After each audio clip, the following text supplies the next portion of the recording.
This week's chapter of Eden Zero was not only incredibly intense and hype, but also incredibly emotional and heartbreaking. As I would probably expect from Ashima to put in with a series that is about to end, I expected something to come and hit you like a truck.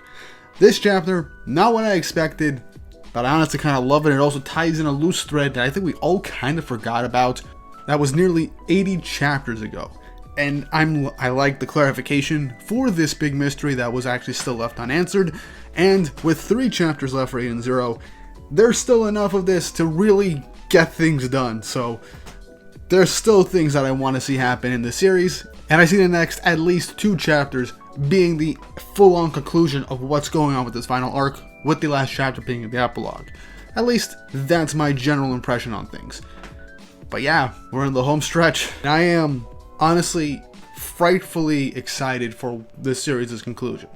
Before we jump into this chapter, don't forget to like and subscribe and hit the notification bell for updates on future videos.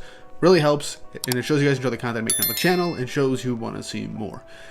I don't know what I'm going to do about myself with Eden Zero. I might switch to another weekly series to take Eden Zero's place, but I might still do some Eden Zero videos here and there because I just love this series so much, and I might do something every now and again.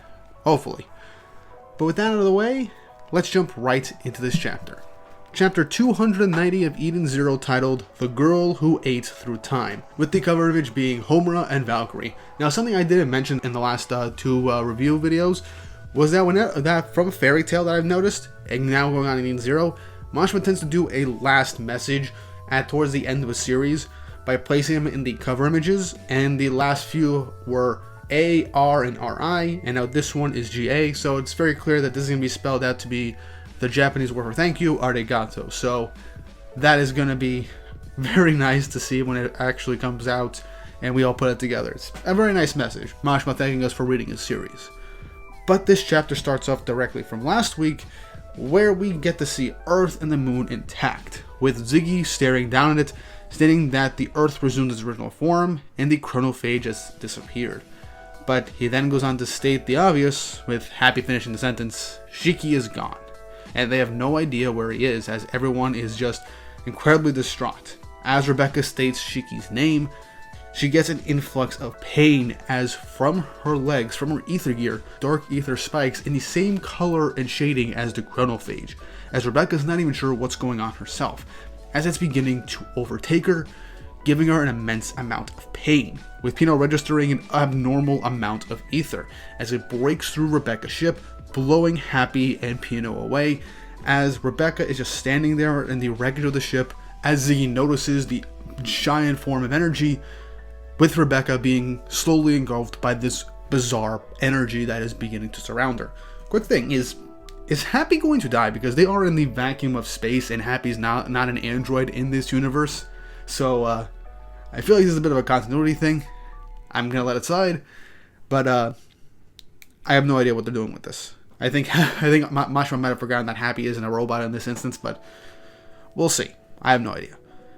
But we then cut to 20,000 years in the future on the planet Eden, as we cut back to another instance of the Ziggy flashback, where Ziggy, aka Shiki, was placed into a robot body after him and Rebecca were jumped 20,000 years into the future from the antimatter bombs they tried to stop. As the robot says that she was found even worse shape than Shiki and that she is dead. And the least they could do was repair her exterior. As this version of Shiki, aka Ziggy, it's going to be easier to just call him Ziggy, is beginning to break down, saying that this isn't true. But the scientist robot states that they're not getting it closer, she's a valuable research specimen. Even after death, she's emitting an unknown ether signal, with Ziggy stating that he's going to save Rebecca and stating I don't know what happened, as the flashback continues the same as we got it before, with Ziggy now in his more iconic look, goes up to Rebecca, who is being suspended for the research material for her ether, basically stating that she hasn't changed after all these years, and that she can't remember who she is anymore. But he'd like to see her alive, and he heard that they were friends in the past life, in the distant past. As Ziggy walks away in his iconic outfit, beginning to get ready for his trip back in time to save Mother and the universe. But then we hear a voice, stating, Shiki, don't go. I'm right here. Help me. Don't go. Don't leave me. as this is legitimately the reveal that this entire time we thought Rebecca was just dead in the future and being preserved, or her body being preserved because of her ether.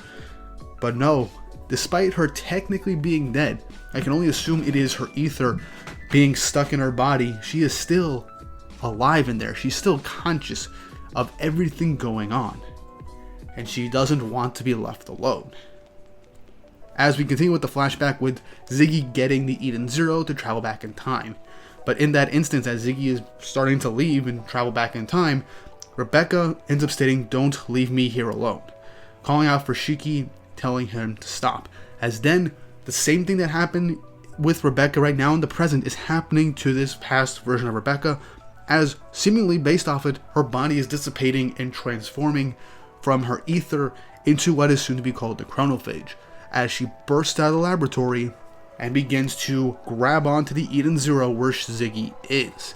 And remember, in the flashback, Ziggy stated that the chronophage appeared out of nowhere and tried to yank the Eden Zero, bouncing Ziggy somewhere in this place that in time, landing him on Grandbell. And based off of what we've learned about the 4 shining stars in the Mother flashback, right around the time when Mother was going to be eaten by the chronophage, so he can restart his journey once again.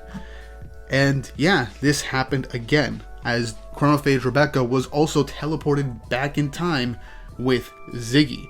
And thus we go back to the present, as the chronophage, which is now Rebecca, is now wondering where she is, and that she can't remember, but sees a planet, stating that she's hungry, that she should eat. If I eat something, maybe it will help me remember. Continuously wondering who she is as she goes through planets and begins to devour their time. Stating, I just need to eat and then I shall remember. And as the process continues slowly, as the chronophage that she has become begins to wander throughout the cosmos, she states how delicious eating time is, and she wonders why it tastes so good, saying that she remembers now that her time was stolen from her, and she wants her time back. As now we fully cut back to the present with Rebecca fully engulfed in this chronophage time ether that essentially made the chronophage in the first place. So, pause real quick. The reveal that Rebecca in the future was not actually dead, but perhaps in a state of suspended animation, and was fully conscious for all those years, separated from Shiki, who now no longer remembers her and is now Ziggy, and is essentially about to leave her alone now, and fearing being alone in this state, her ether reacted, turning her into the chronophage, and was the chronophage that essentially forced Ziggy into a messed up time leap backwards and went along with him. This is emotionally devastating. This tied up the idea of why the chronophage just latched onto Ziggy as he was beginning to travel back in time. I thought originally it was to stop Ziggy from time traveling because of time travel shenanigans would screw things up, but no, it was because Rebecca didn't want to be left alone. The person she cared about most was leaving, and she was stuck where she was, suspended and placed with wires to be studied as a research subject. And in that instance, all those negative emotions erupted, turning her into the chronophage, her body dissipating, and now we got that's how the chronophage became what it was, eating planets' time over the course of many years throughout the cosmos, becoming what she was right now that Shiki faced in the previous chapters. I like this reveal. I like it a lot, and I like that the essential final fight was against a version of Rebecca and tying into the Ziggy flashback, making it even more emotionally devastating and dark as fuck. But I do have to say this, I do wish Mashima gave us a bit more chapters with this. A bit more chapters with chronophage Rebecca, and her fight with Shiki. Maybe add more subtlety to it, and then bring us to this reveal as essentially Shiki pseudo beats the chronophage and saving Mother by reverting its time and then disappearing. I feel like if we had another 2 chapters of that, I feel like this would hit even harder.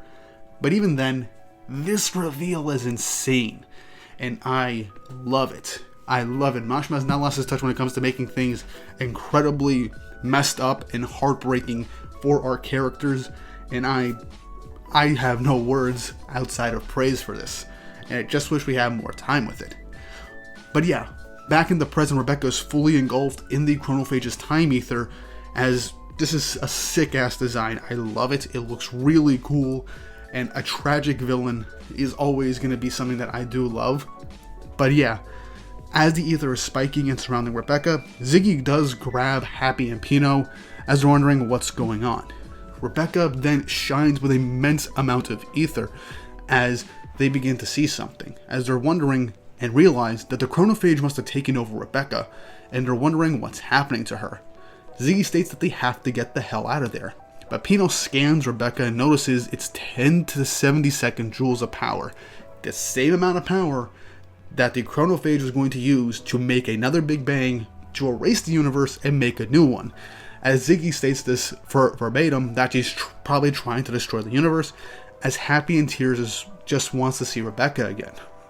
As we then hear the chronophage's thoughts as the narration, "I don't need anything else, as long as I have this body." As a light glimmers from the distance in the stars, shouting out for Rebecca, stating that it was you. Rocketing towards the new possessed Rebecca, as Ziggy, Happy, and Pino look on in awe. As this person says, "Sorry I didn't see it sooner. I'm sorry, so please, don't talk like that." As yeah, Shiki is back. He didn't fully disappear, probably just got stuck in some farther reach of that area of the solar system, most likely, and was probably unconscious for a bit. As Shiki is reaching out, using his gravity to fall towards Rebecca, he states, "We're friends, aren't we? Aren't we?" As Rebecca looks straight at Shiki, and that ends the chapter. Mashima, you were going to break our hearts, probably. Now, this will probably end up ending happily. There's a strong chance of this. This is a Mashima story. It'll probably tear at our heartstrings, make us a bit emotional, and maybe give us a full-on happy epilogue, happy conclusion, most likely. That's kind of how Universe Zero was setting up. But there's always the possibility that our two main leads might actually die at the end of this. And it might perhaps even in a similar way to Zeref and Mavis at the end of the fairy tale.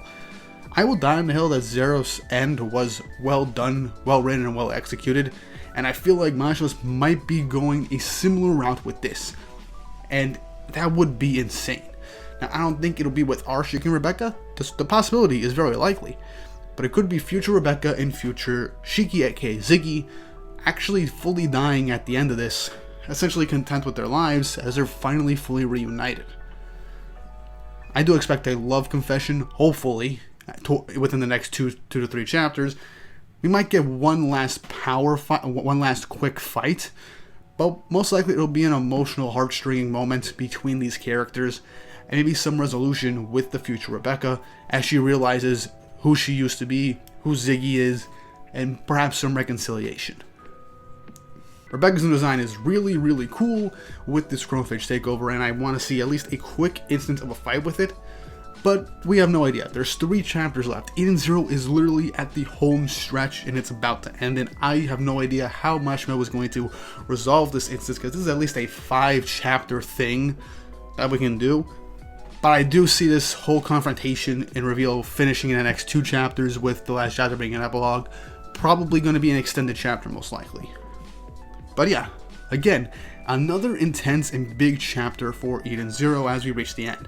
What did you guys think of this reveal about future Rebecca being the chronophage that tried to stop Ziggy from going back in time? How did you feel about her being conscious for the entire time that she was being used as a research subject, and the loneliness that she must have felt, and became the OG chronophage, eating time throughout the universe in order to quench her loneliness? Let me know in the comment section down below. And if you haven't already, don't forget to like and subscribe and hit the notification bell for updates on future videos. Really helps and shows you guys enjoy the content I make here on the channel and shows you want to see more.